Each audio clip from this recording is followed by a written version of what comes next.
Ok, perfecto. Hola, ¿qué tal? Muy buenas tardes a todos. Bienvenidos a la STLT en español. Es un gusto estar aquí con ustedes en este webinar sobre trasplantes en donantes con asistolia controlada. Y les presento a la doctora Sandra Chaparro, que nos va a hacer el favor de moderar este webinar. Ella está en Baptist Health en Miami. Doctora, muchas gracias y gracias a los ponentes por su presencia. Muchas gracias, Juan. Gracias a ti y a la organización por este evento que es importante. Hoy tenemos la oportunidad de tener tres grandes panelistas. Vamos a empezar con la doctora Vanessa Gregorietti, que está en el Sanatorio Sagrado Corazón, Buenos Aires, Argentina. Ella nos va a hablar sobre de dónde viene, dónde estamos y hacia dónde vamos. Entonces, Vanessa, empieza. Sí, muchas gracias. Justo recién tenía abierta la presentación, cosas que pasan de último momento. Así que ahí estamos compartiendo. ¿Se ve bien, Sandra?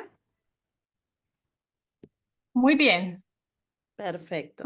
Exacto, perfecto. Bueno, muchas gracias a todo ISHLT, en especial a Juan Manuel y a ti. Así que, bueno, vamos a hablar cómo comenzó lo que es donación en Asistolia. Partió como un plan estratégico, como una necesidad de los organismos de trasplante para poder aumentar el índice de implantes, como lo dice el slide. Pero la realidad es que a pesar de que en estos últimos años ha habido mucha experiencia y se ha desarrollado mucho lo que es donante en asistolia, sobre todo esto comenzó con los órganos intraabdominales y después subieron hacia los intratorácicos, el total, sobre todo si lo indexamos, de órganos trasplantados, sigue siendo inferior a lo que son los donantes en muerte encefálica. De hecho, en Argentina nosotros todavía no hemos hecho donante en asistolia intratorácico. Sí, en otros lugares de Latinoamérica sí se logró en Brasil, pero en Argentina aún no tenemos donación en asistolia. La experiencia que yo he tenido es en España, así que es una asignatura pendiente en Argentina por lo menos. Y bueno, como dice el título, de dónde venimos, dónde estamos, hacia dónde vamos, y básicamente la obtención de órganos para trasplante desde sus comienzos, partíamos de donantes fallecidos en las unidades de trasplante. Lo que nosotros buscábamos era tener un donante como consecuencia de lesiones catastróficas a nivel de las funciones encefálicas, lo que se llamaba donante CVC o donante en muerte encefálica.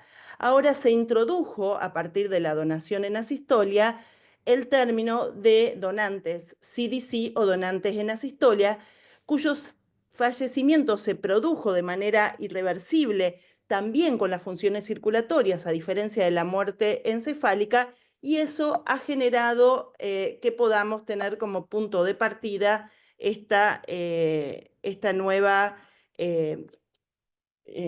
entidad que es los donantes DCD.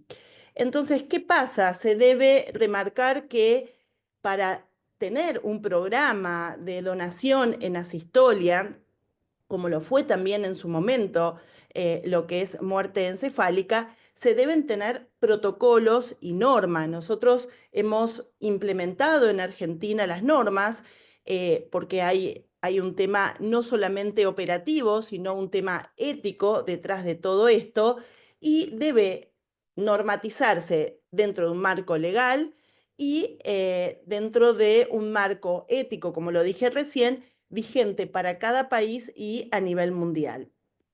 Cuando nosotros vemos cómo se inició lo que es la donación en asistolia o la donación, básicamente, eran técnicas de extracción rápida de órganos.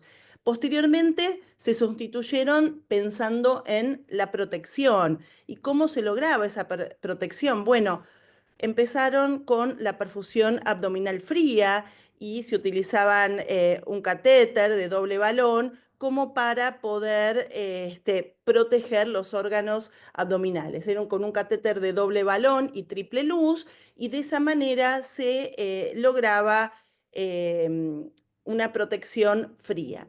Luego pasamos a una perfusión regional normotérmica con dispositivos de oxigenación de membrana. Ya comenzamos a usar el ECMO, y después se utilizó el ECMO con perfusión ex situ, y finalmente lo que se utiliza ahora tanto para la protección abdominal como torácica es sin perfusión ex situ. Entonces, cuando nosotros pensamos en donación en asistolia, también debemos pensar en la clasificación de Maastricht.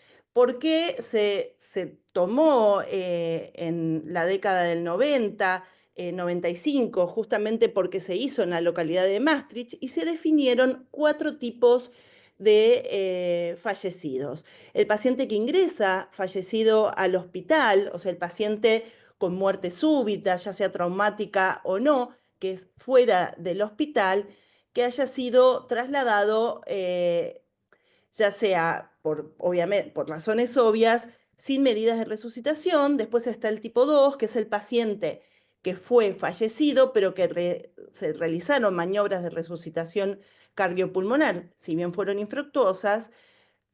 Luego está el 3 y el 4. El 3 es el fallecido en UTI, que los pacientes que se habían tomado la decisión de las medidas de soporte vital que fueran retiradas con adecuación del esfuerzo terapéutico. Y el tipo 4, el paciente que evolucionaba al paro cardíaco en el proceso diagnóstico de muerte encefálica. Esa fue la primera clasificación de Maastricht del año 1995.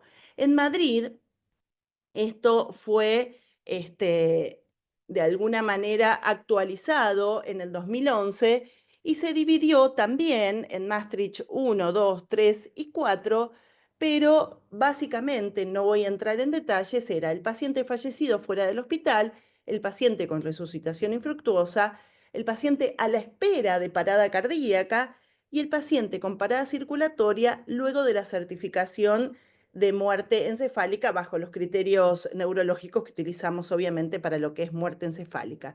Entonces, se dividió 1 y 2, donación en asistolia no controlada, y 3 y 4, donación en asistolia controlada. Esta es la clasificación que actualmente de Maastricht se está utilizando, que es con este cambio que se hizo en el año 2011 en Madrid.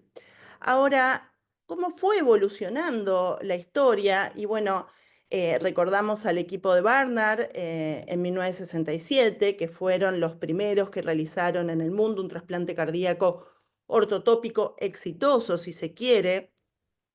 Ya por los 2000, de alguna manera comienzan ya por 95, 96, los primeros papers con donación en asistolia controlada, los pacientes tipo Maastricht 3 o 4.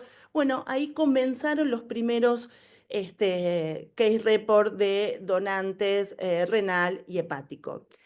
En el año 2004-2007, ante la escasez de corazones en niños, los primeros que publicaron fueron el grupo de Denver, que publicaron los primeros 3 casos exitosos de corazones obtenidos por donante en asistolia. Fíjense que ahí yo he logrado recabar la información y los artículos, y es muy interesante leerlos cómo empezaron.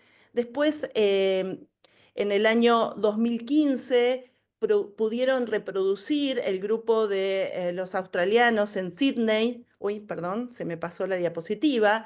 Y lograron nuevamente tener una serie de 4 donantes, de los cuales habían sido utilizados 3, y tuvieron unos resultados bastante aceptables, bastante buenos, sobre todo al año de seguimiento.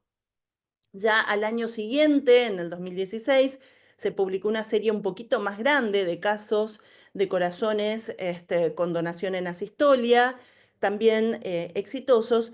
Y ya pasamos, después del 2016, al año 2020, que como siempre España es uno de los pioneros y es uno de los que mayor N en trasplante tienen, donde comienza la realización de los trasplantes cardíacos de corazones obtenidos a partir de donantes en asistolia controlada. Y un poco para la comunidad argentina que está escuchando, en Argentina recién se inició oficialmente en el año 2023 con protocolización, pero aún, como les dije, no realizamos trasplante cardíaco en asistolia controlada. Un poco a modo de introducción hacia dónde vamos, creo que la llave hacia el futuro está puesta en no solamente la inteligencia artificial, sino en seguir trabajando, como hablábamos antes de comenzar el webinar con los colegas que estamos compartiendo la mesa y que lo hablamos siempre en el grupo, es potenciarnos los unos a los otros, sumar experiencias. Creo que la llave al futuro la estamos viviendo, la comunicación, la transmisión y la facilidad de transmisión que tenemos ahora. Antes sí o sí necesitábamos viajar para escuchar y para poder vivir un poco de los avances tecnológicos, y hoy mediante la comunicación uno puede tener un acceso con el que no contaba.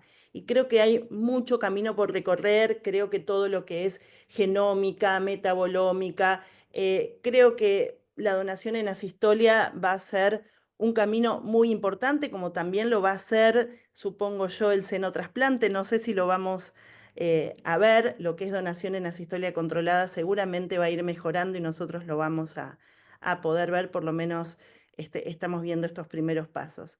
Así que muchas gracias por su atención y, como siempre, un gusto compartir con la comunidad de habla hispana. Fenomenal, muchas gracias, doctora Gregorietti. Estuvo muy interesante su presentación. Ahora invito a toda la comunidad a que por favor pongan en el chat cualquier pregunta, cualquier comentario, y así podemos tener una discusión.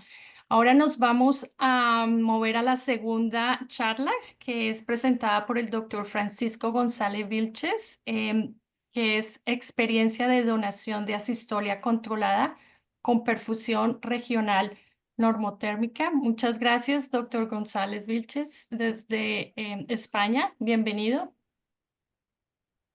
Muchas gracias, Sandra. Muchas gracias también a Vanessa, a Juan y a María por haberme invitado en este webinar a compartir la experiencia que tenemos con la donación en asistolia en España. Paso a... Vamos a ver si puedo compartir mi pantalla primero. Vamos a ver, aquí. Eso es. A ver, no. Un momentín. Eso es. Vale. Estamos entonces. Bien, esta primera diapositiva es a modo de resumen o de introducción para si hay alguien en la audiencia que no está familiarizado con la donación en asistolia, y básicamente resume los procedimientos disponibles en la actualidad. Básicamente son dos: la procuración directa y la perfusión regional normotérmica. Esta charla se centrará en los resultados fundamentalmente de la perfusión regional normotérmica, que es donde más experiencia tenemos en España. De hecho, es la experiencia que tenemos en España, donde todos los procedimientos se utilizan con este método. La primera metodología utilizada fue la procuración directa, como ha comentado Vanessa recientemente, en la anterior diapositiva, con los grupos de Denver en pediátrico, que era una procuración directa del órgano con preservación estática en frío. Poco después se desarrolló la procuración directa, pero perfundiendo posteriormente y antes del trasplante el órgano en un ex situ, en una máquina especialmente dedicada a lo que se llama la Organ Care System o Transmedics. Un poco después se desarrollaron ya las técnicas de perfusión retrógrada normotérmica, que a su vez pueden posteriormente seguirse o bien de una preservación estática en frío o bien de una perfusión ex situ en máquina.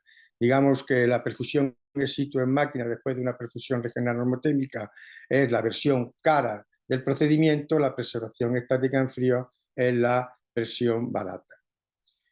Como tantas veces ocurre en el trasplante cardíaco, la verdad es que si entendemos por evidencia la disposición de ensayos clínicos aleatorizados, pues tenemos poca. Lo que sí hay mucho estudio observacional comparativo.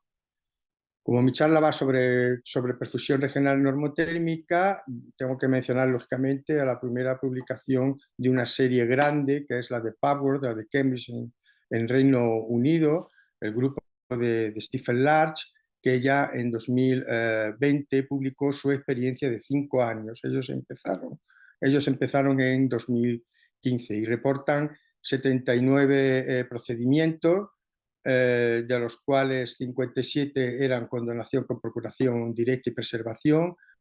Ellos usaban, en este método siempre se usa la perfusión en máquina, ex situ, y los 22 primeros casos de perfusión regional normotérmica, de los cuales en la mayoría de los casos también usaron, en 19 de esos 22 también usaron Transmedics, es decir, la perfusión ex situ, para validar el órgano, para asegurarse de que el órgano era válido, y solo en 3 casos, como ellos mencionan en el artículo, en los que esperaban, que eran colocales y esperaban un tiempo de isquemia frío particularmente corto, se decidieron por usar la preservación en frío.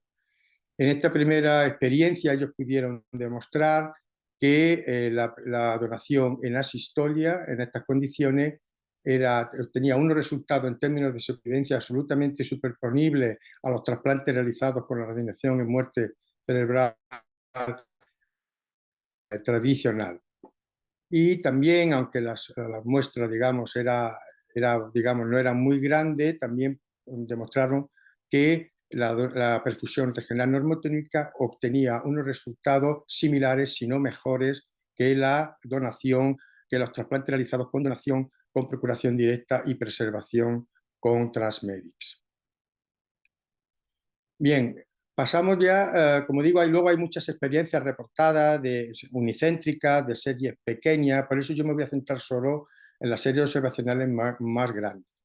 A iniciativa también del grupo de Cambridge, con el doctor John Lucas a la cabeza, hemos puesto en común todos los procedimientos de donación en asistolia de 15 centros ubicados en Bélgica, Estados Unidos, Inglaterra y España, con trasplantes realizados desde febrero de 2015 hasta mitad del año 2022. Entonces, estos pacientes, que en total eran 157 con perfusión regional normotérmica, se compararon con 673 trasplantes realizados tras donación con muerte encefálica. Como ya vemos aquí, la mayoría de los procedimientos recogidos en este estudio multicéntrico con perfusión regional normotérmica se hicieron con posterior preservación estática en frío, y en solo 21 casos utilizando la máquina de perfusión ex situ, la mayoría de ellos provenientes de Cambridge, que son los mismos casos que ese grupo había publicado anteriormente en 2020. En primer lugar, pudimos comprobar, como se ve en las curvas de supervivencia, que en el análisis ajustado y en el análisis crudo, trasplantes realizados con donación en asistolia utilizando perfusión regional normotérmica obtienen los mismos resultados o resultados superponibles en términos de supervivencia que el trasplante después de muerte encefálica. Interesantemente, en este trabajo pudimos analizar cuál era la tasa de fallo primario del injerto grave, entendiendo por tal aquel en el que se utilizó dispositivo de asistencia circulatoria. Y como vemos, ambos procedimientos, tanto la donación en muerte encefálica como la donación en muerte circulatoria con perfusión regional, obtienen los mismos resultados globalmente, aunque había más pacientes asistidos con balón de contrapulsación en el grupo con perfusión regional, los mismos con ECMO, y sin embargo algunos pacientes más del grupo trasplantado con muerte cerebral tuvieron que ser asistidos por trasplante con dispositivo de asistencia ventricular. En este mismo trabajo, y aunque los grupos eran muy dispares, también se intentó una comparación entre los diferentes procedimientos utilizados después de la perfusión regional normotérmica, bien con preservación en frío, estático o bien con el uso de una máquina de perfusión ex situ. Y básicamente también se comprobó, aunque como digo, o como se puede ver, los tamaños muestrales son muy diferentes, se pudo comprobar que los resultados son superponibles. Únicamente sí que había una tendencia que resultó significativa a mayor presencia de fallo primario del injerto después del trasplante en el subgrupo, en el pequeño subgrupo que se trasplantó después de haber utilizado la máquina de perfusión ex situ, siendo el resto de las comparaciones poco significativas. De manera llamativa, aunque no presento gráfico porque en el artículo no se da, en términos de supervivencia, los resultados comparativos entre la preservación en frío después de la perfusión regional o la perfusión ex situ en máquinas de preservación son similares. Bien, este mismo grupo continuamos en el que participan los grupos españoles, como digo, amplió su experiencia ya incluyendo 20 centros, también de los mismos países, pero esta vez el objetivo fue comparar la perfusión regional, la donación en asistolia con utilización de perfusión regional normotérmica con la donación en asistolia con con procuración directa y preservación posterior. Ya en esta casuística, la mayoría de los casos se habían hecho con preservación posterior a la extracción del órgano estática en frío, como veis, y solo 23 casos utilizando la máquina ex situ, que son fundamentalmente siguen siendo los mismos casos que se hicieron en Cambridge entre 2015 y 2020 y con algunos más realizados en los Estados Unidos. En este estudio, lo primero que encontramos es que la tasa de fallo primario de injerto grave, es decir, requiriendo soporte circulatorio después del trasplante, fue significativamente superior en la donación con asistolia que utilizaba la perfusión, o sea, la procuración directa y perfusión posterior que cuando se utilizaba la perfusión regional normotérmica tóraco-abdominal. Eso luego no se tradujo en grandes diferencias en términos de supervivencia, como se ve aquí, son similares, si bien a pesar del tamaño muestral relativamente reducido, parece que hay cierta señal de que la perfusión regional normotérmica podría tener mejores resultados en términos de supervivencia con un valor P de 0.07. Y lo que sí resultó significativo fue la menor incidencia de rechazo agudo en el primer año. En los pacientes que se trasplantaron con perfusión regional normotérmica con respecto a los que se trasplantaron con procuración directa y con perfusión. Este es un estudio parecido de comparación entre ambos métodos de donación en asistolia, proviene de los análisis del Scientific Registry o de Transplant Recipient de los Estados Unidos, también con una muestra grande. En este caso, como podéis ver, los tamaños muestrales invierten, ellos tienen más donación por procuración directa y preservación que en perfusión regional normotérmica, por lo menos hasta diciembre de 2021, que es el lapso de tiempo que incluye este estudio.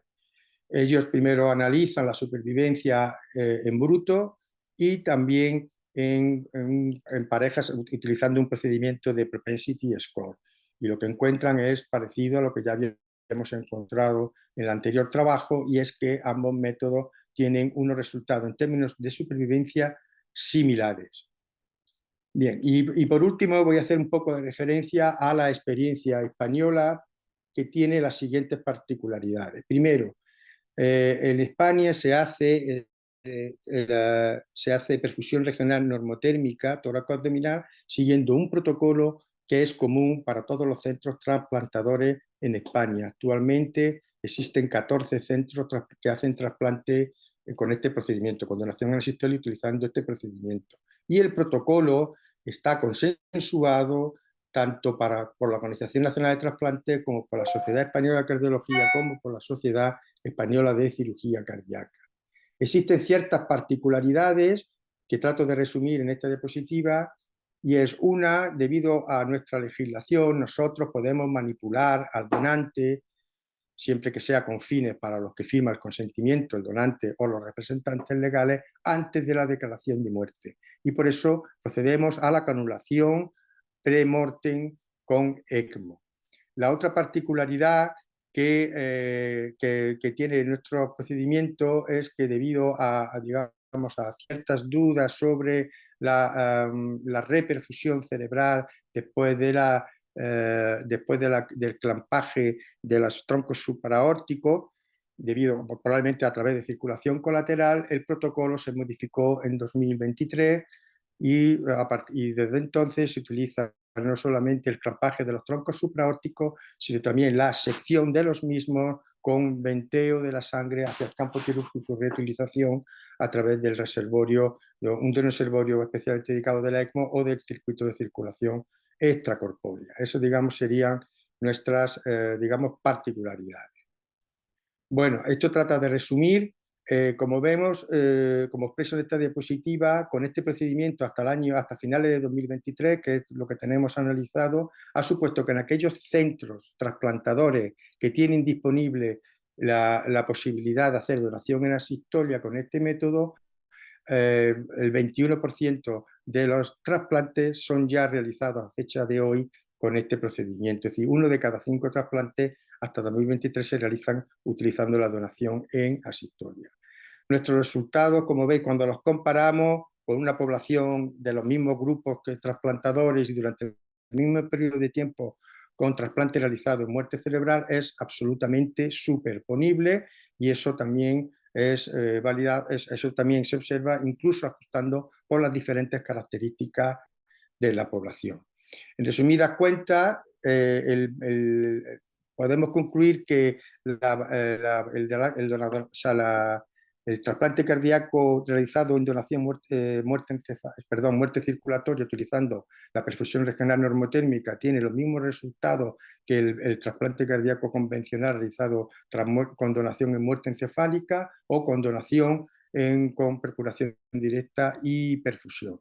El método, sin embargo, facilita o hace posible la valoración de la función cardíaca in situ en situaciones que es aparentemente mucho más fisiológica que la valoración que se puede realizar con una máquina de perfusión ex situ. Eso se traduce en que probablemente, o por lo menos los datos preliminares sí lo demuestran, es más probable recuperar corazones trasplantables con el método de perfusión regional normotémica que con el método de procuración directa, y que además, como hemos visto en algunos de los resultados que he mostrado antes, probablemente nuestro método conlleva una menor tasa de fallo primario del injerto. Por supuesto, cuando se usa preservación posterior estática en frío, el método es mucho más económico porque no necesita máquina de perfusión in situ, que es realmente cara, y esto es importante. Y luego una derivada que se extrae es que probablemente, aunque esto, digamos, no siempre se ha podido demostrar así, hay más probabilidad de extraer de una mayor tasa de extracción para trasplante de otros órganos sólidos. Estoy hablando del riñón, del hígado, y tal como nosotros, por ejemplo, en España hemos comprobado, también de los pulmones. Muchas gracias por vuestra atención. Fenomenal. Muchísimas gracias, doctor González Vilches. Eso fue muy interesante y ya tenemos algunas preguntas que vamos a dejar al final de las presentaciones. Ahora nos vamos a mover con la tercera y última presentación. Es la doctora María Monteagudo Vela, que nos viene desde Inglaterra y nos va a presentar su experiencia desde Inglaterra. Por favor, María. Hola, buenas tardes. ¿Me podéis oír? Sí, pero no te vemos. Sí, porque el organizador me tiene capado el vídeo. Me lo tienen bloqueado. Me dice que no puedo encenderlo.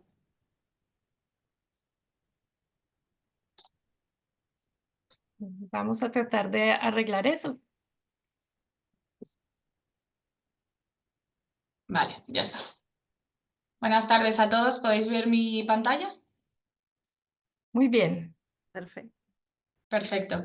Buenas tardes, mi nombre es María Monteagudo Vela y soy cirujana cardiotorácica de trasplantes y de soporte mecánico circulatorio en el Hospital de Fairfield, en Londres, en Reino Unido. Y voy a hablaros un poquito de nuestra experiencia en donación en asistolia controlada con sistemas de preservación de órganos ex vivo. Un pequeño índice de lo que vamos a tratar durante los próximos 10 minutos. Y simplemente para comenzar, la donación en asistolia que se realiza es del tipo 3 de la clasificación de Maastricht, en el que hay una parada cardíaca tras la retirada del soporte vital. En general, los pacientes no están en muerte cerebral, pero hay muchos casos en los que sí están en muerte cerebral, pero es un tipo de donación en asistolia controlada. En cuanto a los datos pretrasplante, como podéis ver aquí, en los últimos 8 o 10 años en el Reino Unido ha habido un aumento del número de uso de órganos de corazones tras donación en asistolia. Sin embargo, en el Reino Unido eso no se ha trasladado, no se ha visto un incremento del número total de órganos, y tras el COVID, el programa de donación en el Reino Unido, que ya tenía problemas, se vio bastante afectado. Sin embargo, como en España, la donación en asistolia sí que ha aumentado el pool de donantes en Estados Unidos en los últimos años de forma bastante significativa, aumentando hasta un 30% el número de donantes. Eso, unido a la epidemia de opioides y el uso de donantes con virus hepatitis C positivo, ha aumentado de forma importante el número de corazones disponibles. En cuanto al protocolo que usamos aquí de donación en asistolia con perfusiones vivos, el protocolo de Papworth en Cambridge, aquí cerca de Londres, en el que la retirada del soporte vital se realiza en la mayoría de los casos en el antiquirófano, y tras la parada circulatoria tenemos que esperar la asistolia, tenemos que esperar 5 minutos para poder certificar la muerte. Tras esto, el corazón siempre se hace una extracción directa y se usa la perfusión ex vivo, el Organ Care System. El resto de órganos abdominales y los pulmones sí que hay protocolos de perfusión regional normotérmica, pero no para el corazón. Estas son las dos vías, la vía tradicional de donación tras muerte cerebral y la nueva vía. Como hemos comentado anteriormente, la perfusión regional normotérmica no está permitida ni autorizada en el Reino Unido. Aquí siempre lo que se hace es un direct procurement con perfusión ex vivo. En cuanto, aquí podéis ver los pasos del protocolo. Una vez que hay consentimiento, se lleva al paciente al antequirófano, en general con familiares, y se hace la retirada del soporte vital. A partir de ahí, una vez que la presión sistólica o la saturación baja por debajo de 50 milímetros de mercurio, 70%, saturación de oxígeno, empieza lo que llamamos el periodo de isquemia caliente. Y una vez que conseguimos asistolia, tenemos que esperar 5 minutos sin tener ninguna intervención sobre el paciente para poder declarar la muerte. Si durante esos 5 minutos hay algún tipo de respiración o latido cardíaco en el paciente, hay que volver a empezar de cero. Pasados esos 5 minutos, se lleva el paciente a lo que es el quirófano y empieza la extracción de órganos. En cuanto a los criterios de exclusión de donantes para este tipo de donación, no podemos aceptar donantes que tienen cirugía cardíaca previa o esternotomía previa, pacientes con enfermedad coronaria o valvular o pacientes con enfermedad congénita, pacientes con fibrilación auricular crónica o diabetes insulino dependiente, pacientes que sean VIH positivo o que estén actualmente abusando de drogas por vía parenteral, y pacientes que tienen tumores de alto riesgo de transmisión. El único dispositivo que está aceptado para la perfusión ex vivo es el Organ Care System de TransMedics, y aquí podéis ver un poco de qué se trata. Es esta máquina que permite el transporte.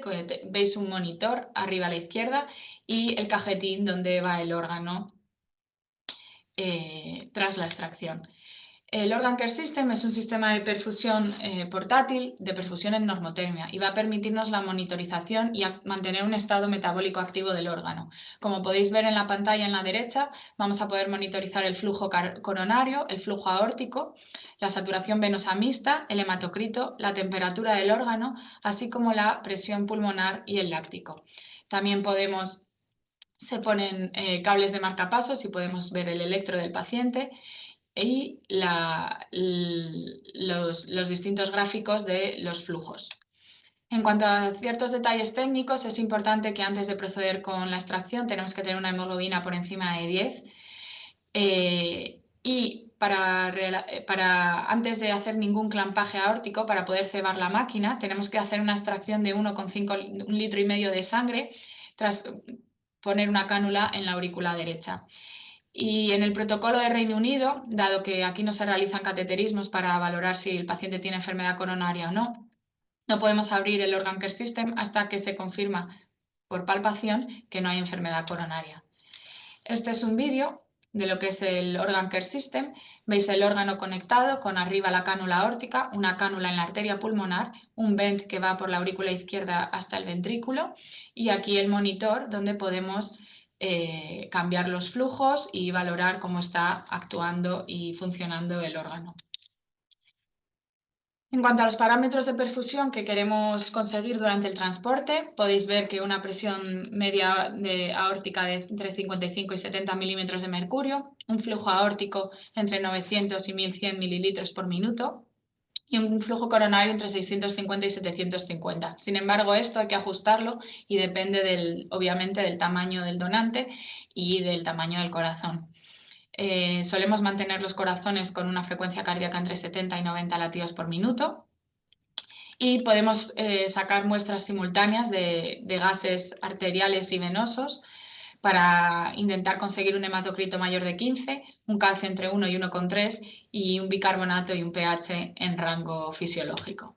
En cuanto a los datos post-trasplante, este es el único estudio randomizado multicéntrico que viene de Estados Unidos, que se publicó el año pasado, y ahí analizan 80 y 86 casos respectivamente de donantes, y podéis ver que la supervivencia de 6 meses entre los dos grupos, entre muerte cerebral y donación en asistolia, es comparable. A los 2 años parece mejor la donación en asistolia, con una P significativa. Sin embargo, los propios autores resaltan que tanto los donantes como los receptores de los donantes en asistolia eran más jóvenes y tenían menos comorbilidades, así que por ahí puede ir un poco la significancia de la diferencia. Y en cuanto al fallo primario del injerto, sí que vieron que había más fallo primario del injerto en donantes tras donación en asistolia. Sin embargo, esto no afectó a la supervivencia a largo plazo y todos esos corazones recuperaron la función al cabo de unos días tras soporte con ECMO. En cuanto a la supervivencia en Reino Unido, es bastante similar también, sin diferencias significativas entre los dos grupos, con cerca del 90% al año. ¿Cuáles son las principales limitaciones de lo que llamamos Direct Procurement? Obviamente es más costoso porque no solo necesita el Organ Care System, que es un dispositivo costoso, sino que necesita personal ampliamente especializado para la extracción. Como ha comentado el ponente anterior, hay menor tasa de utilización del órgano tras valorarlo en el Organ Care System.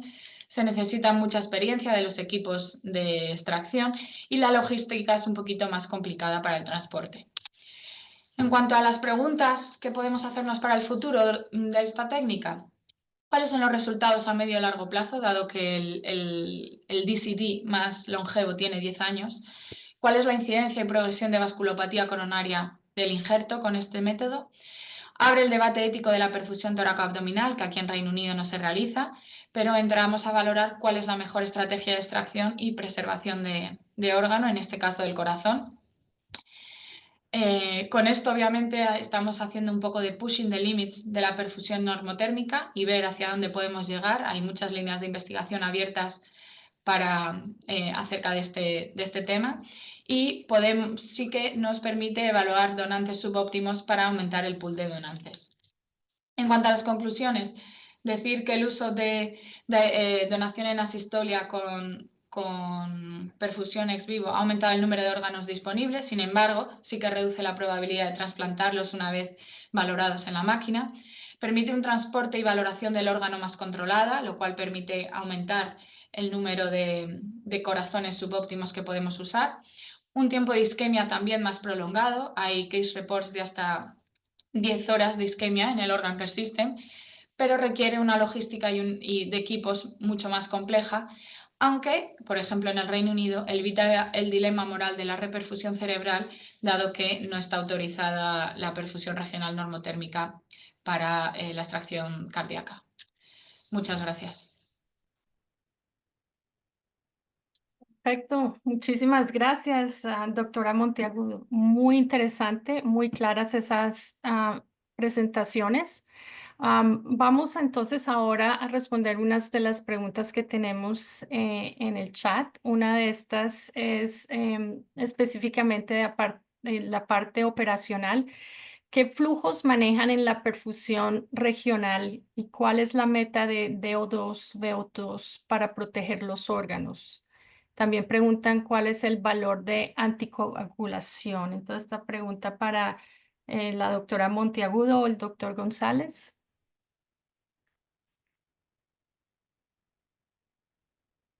Bueno, pues perdón, los flujos que se usan son de 4,55 litros en lo que usan ECMO. Cuando usamos ECMO, perdón, ahora, 4,5 litros de ECMO, de acuerdo a la anticoagulación, pues ahora mismo no me acuerdo qué TAC, pero eso es un TAC normal cuando usamos ECMO. En eso no hay gran variabilidad. Y con respecto a la de O2, V2 no les sabría decir, porque yo no estoy en esa área tan técnica. Quizás la doctora Monteagudo, que sí que se ve que se dedica más a la cosa más técnica, pudiera contestar, aunque ellos con la máquina de reperfusión directa lo que utilizan es el lactato, o estoy yo mal informado. Claro, nosotros no heparinizamos al paciente, dado que hacemos una extracción directa del corazón. ¿Y cuál es el valor de O2, VO2 que tú usas como meta? Oxygen No, consumption. porque eso es para la reperfusión regional, ¿no? Esto para la extracción directa no, para la procuración directa no aplica, ¿no? Claro. Yo que no le puedo responder exactamente, no le puedo responder a la pregunta, darle una cifra en concreto. Pero el procedimiento es bastante estándar, como se utilizaría con cualquier ECMO para proteger, en el caso, por ejemplo, de un shock cardiogénico. ¿Me explico? Pero la cifra exacta no se la puedo dar. Tenemos una pregunta para la doctora Monteagudo. ¿Cuál es el problema ético de la NRP toracoabdominal? Con el protocolo español de exclusión de troncos supraórticos se ha demostrado que la presión de perfusión a nivel cerebral es de 10, incapaz de conseguir una reperfusión cerebral. Coméntanos. Sí, aquí se llegó a empezar el protocolo, sin embargo vieron que pusieron una medición de flujo por la carótida izquierda y vieron que había un flujo de hasta 50 mililitros por minuto y decidieron que eso no era éticamente aceptable y el protocolo se paró. Por eso seguimos haciendo direct procurement con perfusión ex vivo. Y no tiene pinta de que aquí vaya a cambiar para nada ese tema. A pesar del clampaje aórtico y de del protocolo español, que ha demostrado que la perfusión a nivel cerebral es baja, pero aquí no van a cambiar el protocolo. Bien. Ahora una pregunta para aquellos centros que están pensando en empezar este tipo de técnicas en cuanto a la parte operacional, la parte ética y la parte administrativa de hospitales. ¿Cómo recomiendan que deberían empezar?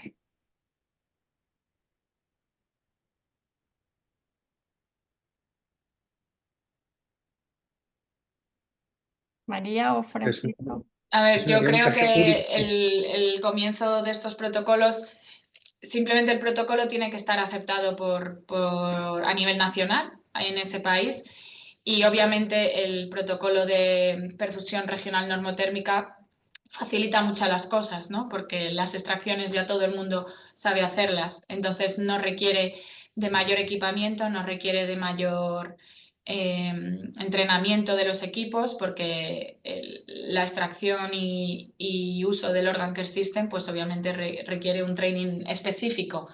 Sin embargo, lo que sí que se necesitan son protocolos muy, muy claros para no incurrir en ningún problema ético. Francisco. Sí, sí, yo también insistiría, aparte de, lógicamente, que tiene que haber un protocolo. En este sentido, yo quiero valorar mucho el esfuerzo que se ha hecho en España para consensuar un protocolo común en el que han participado todos los actores que generalmente participan en un trasplante cardíaco. La entidad procuradora, que es la ONT, los cardiólogos, los intensivistas, los coordinadores de trasplante, que suelen ser intensivistas, los cirujanos, y todos han actuado, digamos, consensuadamente, muy implicadamente. Eso es fundamental. No se puede poner ningún protocolo de este tipo tan complejo descansando solo sobre la espalda de un grupo. Tiene que ser una coordinación exquisita entre todos ellos. Y luego, si se va a empezar, sí que es recomendable siempre hacer alguna prueba, digamos, antes en cada hospital, antes con donaciones que simulen una donación en asistolia, por supuesto con los consentimientos informados pertinentes, etcétera, etcétera, antes de hacer el primer procedimiento, digamos, real, entre comillas. Pero yo lo que insistiría, ya sé que no se debería insistir porque se debería de dar por hecho, pero esto tienen que participar todos los actores, ¿eh? No vale con que participen más los cirujanos y menos los coordinadores, etcétera, etcétera. Si no se hace así, yo creo que es difícil llevar a cabo un procedimiento que es técnicamente complejo, aunque si se hace trasplante cardíaco, por ejemplo, la perfusión normotérmica regional, cuando ya el paciente está en ECMO, está perfundido otra vez, digamos, de la declaración de la muerte, básicamente es como una muerte, como una donación en muerte encefálica, básicamente, ¿eh? Quiere decir que si el grupo ya está acostumbrado a hacer con trasplantes cardíacos con donación con muerte cerebral, no tendría por qué tener ningún inconveniente de hacer perfusión regional normotérmica, salvo que, o sea, con la única salvedad, mi insistencia en la coordinación estricta de todos los actores implicados en el procedimiento. Muy bien. Vanessa, ¿ibas a comentar algo? No, justo ya lo contestó Francisco porque le quería preguntar eso, cómo había sido la experiencia con los primeros casos y la comunidad, porque bueno, también más allá del tema ético que es tratado profesionalmente, ¿cómo fue recibido? Ustedes tienen, digamos, una población con mucha cultura de donación, creo que son los mejores en el mundo, me atrevería a decir, perdón por el resto de los países, pero la verdad que tienen un sistema de procuración excelente. ¿Cómo fue tomado esto en la comunidad general, la donación en asistolia? Porque también, más allá del tema ético intrínseco de cada organismo de trasplante, quería saber el impacto que había tenido. Muy bien. Bueno, en España tenemos la ventaja de que hace tiempo que tenemos una ley bastante liberal de donación. Y luego yo creo que el éxito con respecto a la comunicación con la población es que la población siente que es un sistema absolutamente transparente. Afortunadamente nunca hemos tenido ningún caso en el que nadie haya podido poner en duda la justicia y la equidad en la donación. Y eso facilita mucho las cosas cuando se trata de implementar procedimientos nuevos, y más si estos procedimientos pueden plantear siquiera alguna duda ética. Con respecto a lo de la ética, pues eso tiene difícil solución, quiero decir, porque es un poco, los términos éticos, digamos, no responden a un planteamiento estrictamente técnico, sino que esos son propiamente éticos, y esto cada sociedad los tiene que resolver según su criterio como mejor pueda, ¿no? Pero aquí en España la población no ha tenido absolutamente ninguna pega, porque ya venimos de esa tradición, ¿de acuerdo? Basada en la claridad. Okay. En el chat tenemos varios comentarios.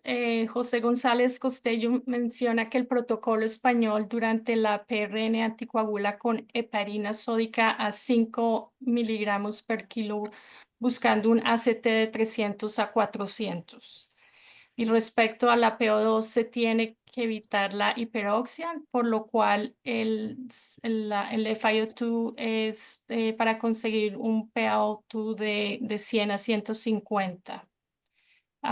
También otro comentario de Cecilia Álvarez es la DO2 en la perfusión regional normotérmica debe ser mayor de 225 ml per minute per meter square y un IC de 1.7 a 2 litros por minuto por metro cuadrado. Una última pregunta que tenemos, esto es tal vez para la doctora Monteagudo o para el doctor González. La sección de los troncos aórticos en la perfusión toracoabdominal permite su sangrado. ¿Es una conducta que todos los centros deberían hacer? Bueno, yo no me siento digamos, autorizado para decir qué es lo que tienen que hacer otros centros. Yo lo que sé es que en España se hace, pero no se hacía al principio, es simplemente una modificación del protocolo que se hizo para hacer frente precisamente a algunos de los reparos éticos de que en algún caso hipotético o en algún caso extraordinario podría detectarse presión de perfusión, digamos, no aceptable en el circuito cerebral. Y simplemente eso lo que trata es de evitar que eso ocurriera. Los estudios que están haciendo en España, que siguen activos, en los que participa muy activamente mi hospital, el doctor Miñambre, que es quien los ha diseñado, sí que demuestran que la presión residual, el polígono de Lewis, con el procedimiento habitual de simplemente clampaje de los troncos, es excepcional, es muy poco llamativa y incluso y que en el caso del protocolo nuestro ahora de que se excluye totalmente y se ventea todo los troncos supraórticos es virtualmente cero. Quiero decir, no hay posibilidad de que exista ninguna presión de perfusión residual o ninguna circulación colateral, que por muy activa que ésta sea en este procedimiento.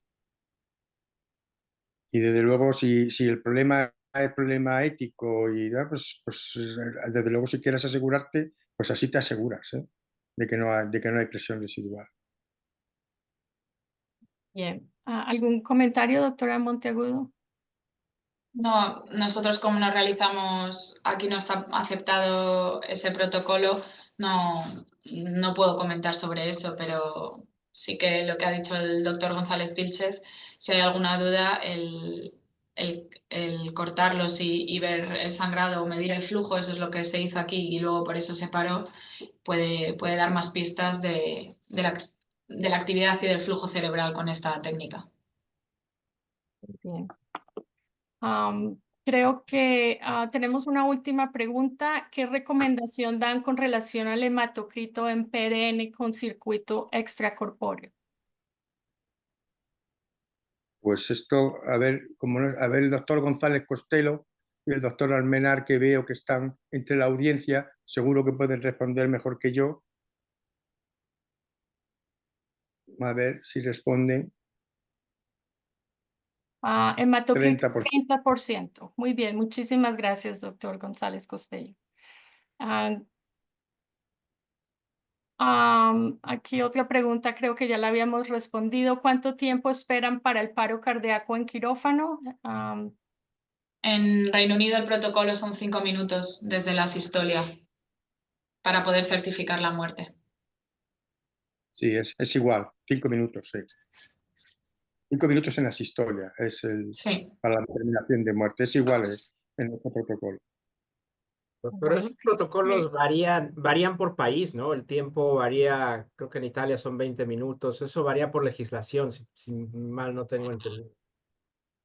Sí, hay distintos países, hay otros países que son 3 minutos, pero España y Reino Unido son 5 minutos desde la asistolia, que se tiene que mantener sin ninguna respiración ni ningún latido cardíaco.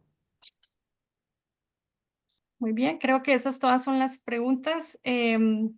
Muchísimas gracias por participar. Esto va a estar grabado en ISHLT, así que tienen acceso para otras personas que no hayan podido atender hoy.